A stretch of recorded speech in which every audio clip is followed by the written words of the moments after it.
গুলো ছিল হৃদয়ের বন্ধন। তোরও কি হৃদয়ের বন্ধন কম? মানুষের জন্য, গাছের জন্য। পৃথিবীতে বন্ধন ছাড়া আর কি আছে ভুপু? এই বন্ধনই তো আমাদেরকে বাঁচিয়ে রাখে। জানেন ভুপু, মা এই প্রত্যেকটা গাছের আলাদা আলাদা নাম দিয়েছিলেন। আমার তো মনে হয় তুইও সবগুলোর নাম দিয়েছিস না? এই যে এটা কেমন তরতর করে বাড়ছে, এটা হলো আমাদের রবিন। দেখেছেন কেমন কটমট করে তাকিয়ে আছে? ওই তো, সব সময় মেজাজ খুব চড়া। অবশ্য তোর সাথে তো না, তোর সাথে তো ওর মতো নরম মানুষ হয়ই না। আর এই যে এটা হলো আপনি। কেমন ঝাঁকড়া হয়ে সবাইকে ছায়া দিচ্ছেন, দেখেছেন? জীবনে আমি অনেক অসম্মান পেয়েছি, আবার সম্মানও পেয়েছি, কিন্তু তুই আজকে আমাকে যে কথাটা বললি, আমাকে এভাবে কেউ ভালোবাসেনি রে। ছেলের বউ আসুক, তখন দেখবেন আমার চেয়ে অনেক বেশি ভালো সে আপনাকে বাসবে। শুধু আমাকে না, আমাদের বাড়ির সবাইকে সে মন থেকে প্রাণ থেকে ভালোবাসবে। এমনই একটা মেয়েকে নিয়ে আসবে, দেখিস তুই।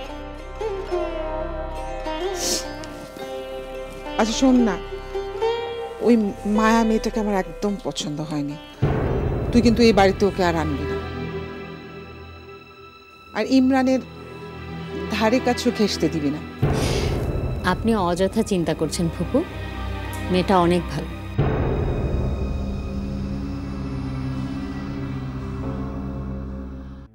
সত্যি বলতে কি, আপনাদের এমন একটা পরিবার দেখে আমার একটু ঈর্ষাই হয়েছে।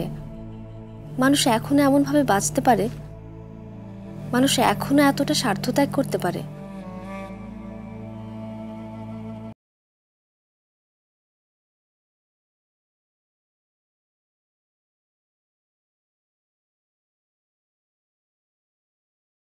স্বামী আপার ইচ্ছাতেই।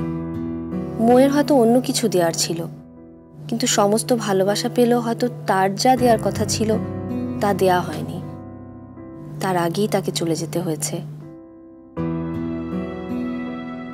আপার চোখে সেই অপ্রাপ্তির শূন্যতা আমি দেখেছি আপনার চোখেও, বড় স্পষ্ট সেই না পাওয়ার চোখ। মৌ বলে আমার পিছু নেয়, তাই একসঙ্গে যখন ক্ষিপ্ত ছিলাম, এখন দেখেন কেমন করুণ লাগে ব্যাপারটা। শুধু মনে হয় এত ভালোবাসাও তাহলে আছে পৃথিবীতে। না বুঝে না জেনে আপনাকে অনেক কথা শুনিয়েছি, ভাবতে শরমে মরে যাই। আপনাকে চরও মেরেছি আমি। ছি, এতটা হঠকারী কখন যে হয়ে গেছি বুঝিনি। আমি ক্ষমা চাই আপনার কাছে। যে শাস্তি দেবেন মাথা পেতে নেব, শুধু আমাকে ক্ষমা করে দিতে হবে আপনাকে। না হলে নিজের চোখে কোনোদিন চোখ রাখতে পারবো না। ইতি, মায়া।